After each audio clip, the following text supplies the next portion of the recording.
नमस्कार.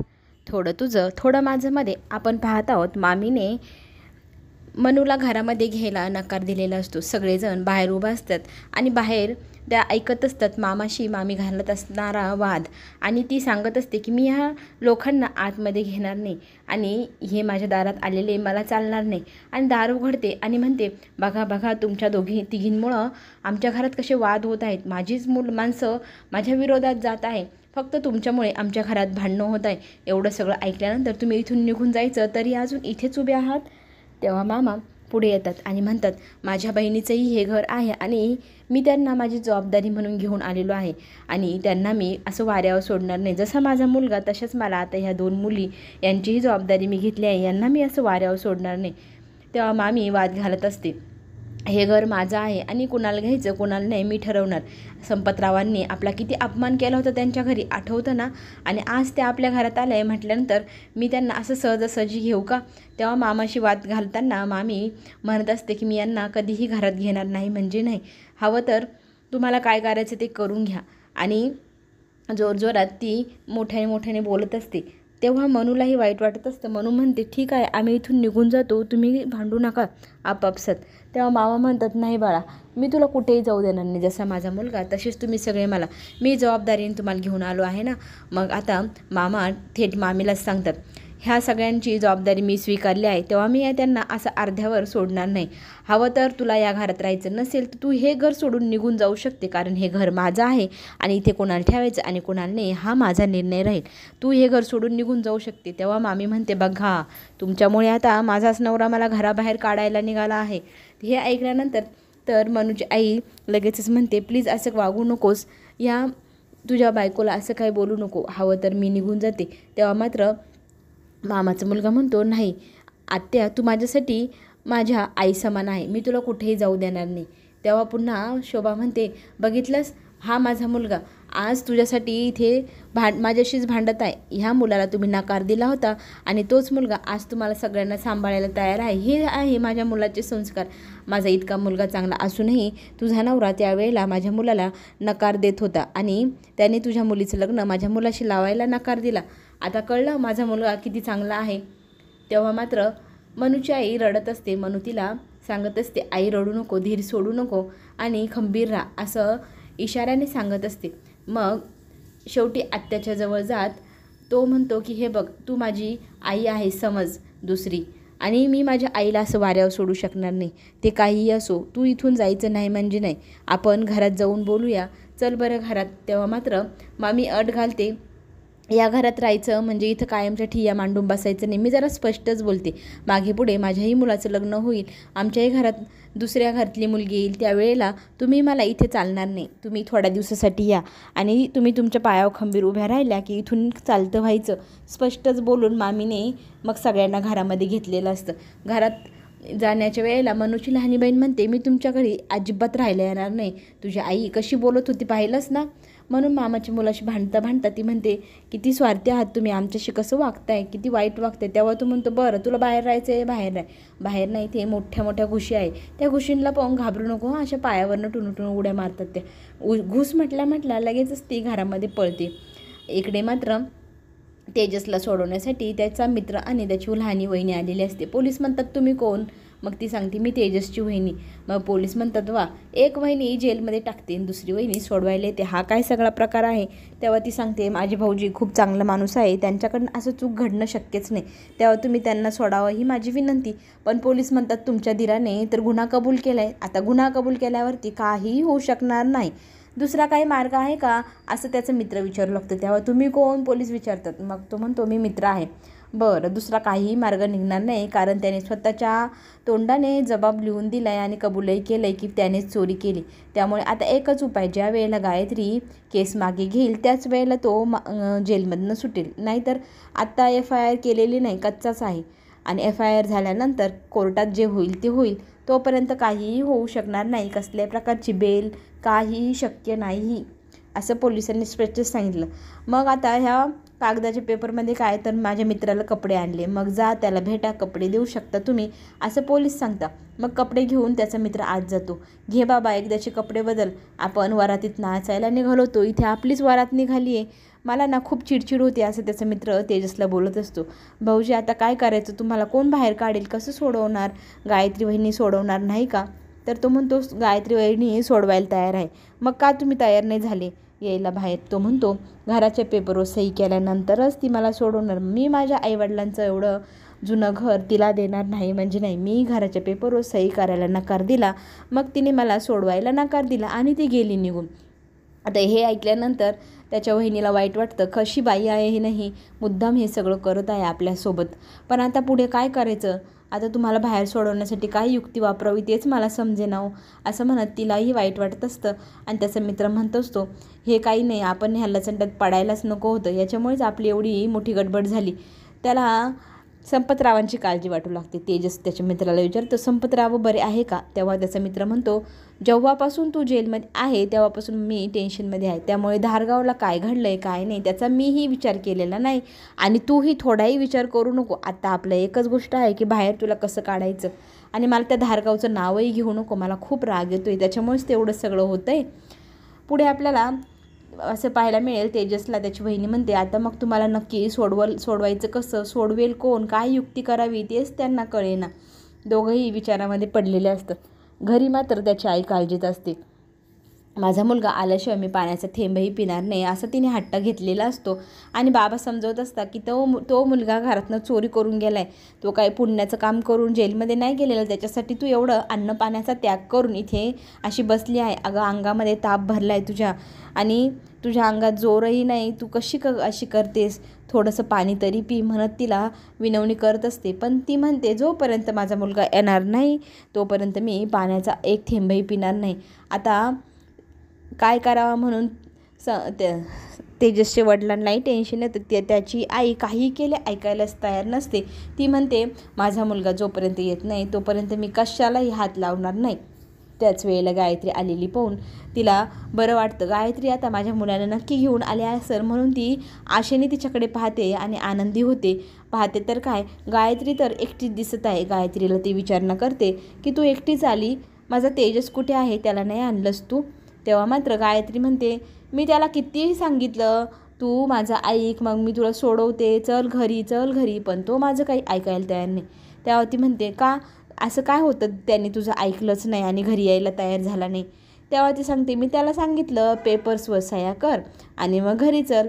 आता हे पेपर्स कसले असा आता प्रश्न सगळ्यांना पडला. सगळेजण म्हणतात कसल्या पेपरवर सही करायला लावत होती आणि कशाबद्दल बोलत होतीस तू? तेव्हा ती फाईल दाखवत गायत्री म्हणते मी त्याला ह्या घराच्या पेपरवर सही करायला सांगितली, प्रॉपर्टी माझ्या नावावर कर आणि मी तुला लगेच सोडवते असं सांगितलं.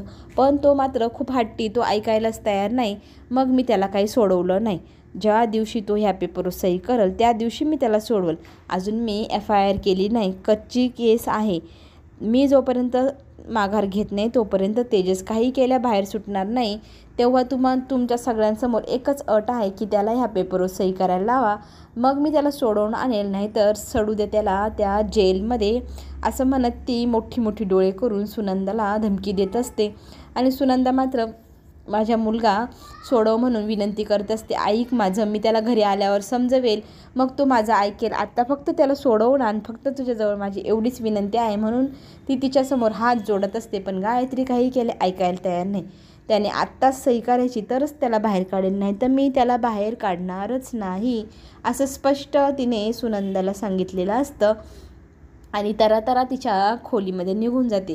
तेव्हा आई मी तिच्याशी बोलतो, तिला समजवण्याचा प्रयत्न करतो, तू काळजी करू नको असं म्हणत तोही तिचा मुलगाही त्या गायत्रीच्या मागे जातो.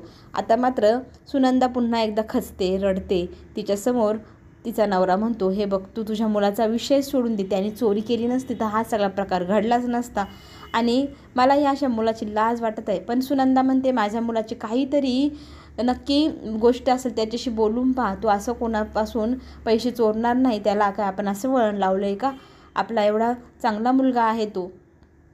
इकडे मात्र मनूची तयारी चालू असते तिचं देवाच्या स्थापनेची. तिने घरून तिच्या वडिलांच्या आठवणीमध्ये एक वीट आणलेली असते. त्या विटेला छानपैकी लाल रंगाच्या वस्त्रावरती ठेवते आणि तिला ते क्षण आठवत असतात, ज्या क्षणाला तिच्या वडिलांनी इतकी मेहनत करून ही भट्टी टाकली. त्या भट्टीत त्यांनी विटा तयार केल्या, किती कष्ट करायचे तिचे बाबा. तिला ते सगळे क्षण तिथे आठवत असतात आणि तिच्या भट्टीतली एक वीट बाबांची आठवण म्हणून ती घेऊन आलेली असते. ती ठेवता ठेवता तिला रडायलाही येत असतं आणि शेवटच्या क्षणी ती त्या ठिकाणी गेली होती तेही तिला आठवत असतं. आणि मग ती त्या वीटभट्टीला नमस्कार करते. तिथून एक वीट घेऊन आलेली असते. त्याच विटेवरती आज तिने स्थापना करायची ठरवली, ती विठुरायाची. आपल्या विठुरायाला गोंडस छान त्या विटेवरती ठेवते. त्यांच्यासमोर मनोभावे प्रार्थना करते, जे काय आहे त्याला गोड मानून घे देवा. आमच्यासोबत तुझीही हाल होत आहे, पण एक ना एक दिवस मी नक्की कष्ट करून हे सगळं पुन्हा वापस मिळवेल आणि आपल्या घरात तुला मी घेऊन जाईल म्हणत देवांसमोर नमस्कार करून देवांना ती प्रार्थना करते की जे आहे त्याच्यात आता आपण सुखी राहू आणि पुढचे मार्ग काढू. पुढे ती बघते, तिची आई खूप रडत असते. संपतरावांचा फोटो पाहत पाहत तिला रडायलाही येत असतं आणि मनू तिला समजूत घालण्याचा प्रयत्न करते की आई, तो फोटो माझ्याकडे दे, रडू नकोस असं म्हणत आईच्या हातून तो फोटो काढते आणि बाबांच्या त्या फोटोला पाहत पाहत तिला लहानपण आठवतं. ज्यावेळेला किती गरिबी होती तेव्हा बाबांनी माझ्यासाठी एक बल्ब लावला आणि त्या बल्बमध्ये मी अभ्यास केला, मुंबईला गेले, एवढी मोठी ट्रॉफी मिळाली, यश मिळवलं. आणि बाबांनी जाता जाता तिचा हात तेजसच्या हातात दिला आणि सांभाळ करायला सांगितलेलं तेजसला. ते सगळे क्षण तिला आठवतात, तिच्यासमोरून जात असतात. आणि त्याच वेळेला समोरून मामी येते. मामी म्हणते, इथे मुंबईमध्ये इंच इंच मोजली जातात आणि तुम्ही एवढा मोठा तुमचं देवघर इथं थाटामाटा दुसरा देवघर मांडले, हे इथे चालणार नाही. ही मुंबई आहे, इथे जागेची इंच इंचाची इतकी किंमत आहे ते तुम्हाला कळत नाही. आता तुम्हाला हा एवढा कोपरा दिला आहे, एवढ्याच कोपऱ्यात तुम्ही तिघींनी राहायचं, काय करायचं ते करायचं. आमच्या खोलीकडे किंवा आमच्या संसारात तुम्ही डोकवायला त्या दरवाजाच्या आत यायचं नाही म्हणजे नाही, मला ते चालणार नाही अशी दम तिने दिलेला असतो. घरामध्ये मी तुमच्याशी चांगलं वागते याचा फायदाही घ्यायचा नाही असंही बोलते. तेव्हा ती तिच्या नंदीलाही धमकी देत असते, एवढं मिळालं आहे, एवढंच पुरेसं आहे तुम्हाला आणि याच्या पलीकडे माझ्या संसाराकडे लक्ष द्यायला तिकडे डोकवायचं नाही. तिकडे आमची बेडरूम आहे, किचन आहे, तिकडेही तुम्ही अजिबात यायचं नाही असंही धमकी देते. तेव्हा मनूची लहान बहीण काहीतरी बोलणार, तितक्यातच मामी म्हणते, तुझा हा मुजोरपणा माझ्यासमोर चालणार नाही. तुझ्या घरात असायचो तेव्हा तू आमचा भरपूर अपमान केलेला आहे, पण आता तू जर आमचा अपमान केला तर तो मी सहन करणार नाही आणि तुमची मुजोरी चालणार नाही. संपतरावांनी कधीही आम्हाला मान दिला नाही, कधीही आमची चांगली ठेवण केली नाही. त्यांनी दरवेळेला आम्हाला घालून पाडून बोलत आलेले ते सगळं काही आम्ही सहन केलं ना, आणि आता संपतराव नाही म्हटल्यानंतर आम्ही तुमच्याशी चांगलंच वागण्याचा प्रयत्न करतो आहे. हे एवढं चांगलं वागतो आहे, एवढं पुरेसं आहे तुमच्यासाठी असं म्हणत ती मनूला आणि त्यांना सगळ्यांना धमकी देते. त्याच वेळेला तिथे मामा येतात. मामा तिला विचारू लागतात, असं का बोलत आहेस तू इतके कठोरपणे. तेव्हा ती म्हणते, संपतराव जितके कठोर वागायचे ना तितके तर मी वागत नाही आणि तशी मी बोलतही नाही. आता जेवढं दिले तेवढं त्यांनी समाधानी राहायचं, माझ्या संसारात डोकवायचं नाही असं तुम्ही तुमच्या बहिणीला आणि त्या मुलींना सांगून द्या असं म्हणत ती आतमध्ये निघून जाते. आणि बहिणीसमोर भाऊ हात जोडून तिच्या वतीने मला माफ कर, तिच्या स्वभावाला औषध नाही असं म्हणत तो माफी मागत असतो. त्याची बहीण काहीही म्हणत नाही, एक कोपऱ्यात बसून रडत असते आणि मनू त्यांना समजत असते. मनूच्या पर्समधनं टपकन एक पिशवी खाली पडते, ज्या पिशवीमध्ये मंगळसूत्र असतं. मंगळसूत्राला पाहून तिला पुन्हा एकदा तिच्या बाबांची आठवण येते. तिच्या बाबांनी ते मंगळसूत्र हातात घेऊन तेजस आणि तिचा हात एकमेकांच्या हातावर दिला आणि माझ्या मुलीचा सांभाळ करा असं सांगितलं होतं आणि एकमेकांसोबत कायम राहा, माझ्या मुलीकडे लक्ष द्या. खरंच म्हणू मी खूप मोठी चूक केली, मी एवढा मोठा थाटमाट करायला नको होतं, त्यामुळे आज माझा जीव धोक्यात आहे, पण मला हे सगळं करायचं नव्हतं, पण झालं माझ्याकडनं चुकून असं म्हणत माफी मागत होता. तेजसही म्हणत होता, मी सगळं सांभाळ करेन, मी लक्ष ठेवल आणि त्याने दिलेलं वचनही तिला आठवत असतं, पण ते सगळं ती पटकन लपवून ठेवते. आईलाही तिने सांगितलेलं नसतं ती गोष्ट. तिने मंगळसूत्राची आणि मग ती मंगळसूत्र पर्समध्ये ठेवत आठवत असते की तेजस इतके दिवस झाले कुठे असेल, एकदाही तो आला नाही. इकडे मात्र तेजस जेलमध्ये अडकलेला आहे. आता पुढे काय करायचं म्हणून त्याचा मित्र विचारत असतो. एकही पर्याय दिसत नाही. आता फक्त गायत्री वहिनी जेव्हा तुला बाहेर काढतील तेव्हाच तू बाहेर येऊ शकतो, पण त्याच्या वहिनीला सारखं वाटत असतं असं काहीतरी मार्ग असेल ना ज्या मार्गाने तेजस भाऊजी तुम्हाला आम्ही बाहेर काढू शकतो. पण तेजस म्हणतो आता कुठलाही मार्ग मला दिसत नाही, जे आहे ते आहे, मी इथे सुखाने राहू शकतो, तुम्ही टेन्शन घेऊ नका. इकडे तेजसची चौकशी करावी की काय म्हणून मनू मोबाईल घेऊन बाहेर येते. तिला सतत वाटत असतं फोन करून विचारावा. मग ती फोन लावायला घेते, फोन लावतेही आणि पहिलीच रिंग वाजल्या ती पटकन फोन कट करून टाकते. कसं विचारू मी त्यांना, तुम्ही कुठे आहात, एवढे दिवस का आले नाही आमच्याकडे, आमच्या या बाबतीत एवढ्या सगळ्या घटना होऊन गेल्या तरीही तुम्ही आले नाही. मग ती फोन कट करते, विचारात पडते. प्रोमोमध्ये आपल्याला पाहायला मिळेल ती तेजसला भेटण्यासाठी जेलमध्ये जाते. जेलमध्ये गेल्यानंतर तिला समजतं की तेजसनेच तिच्या वडिलांची फसवणूक केल्यामुळे तिच्या वडिलांचा जीव गेला. आणि मग ती म्हणते माझ्या बाबांना तू तुझ्या स्वार्थासाठी मारलंस, तुझ्यामुळेच माझे बाबा आज हे जग सोडून गेले, दागिन्यांचा खोटेपणा हे तूच केला होतास ना. पुढे जे काय होईल ते पाहण्यासाठी आपण चॅनलला नक्की सबस्क्राईब करा. नवनवीन व्हिडिओ तुमच्यापर्यंत लवकर पोहोचेल. चला तर मग पुन्हा भेटू. धन्यवाद.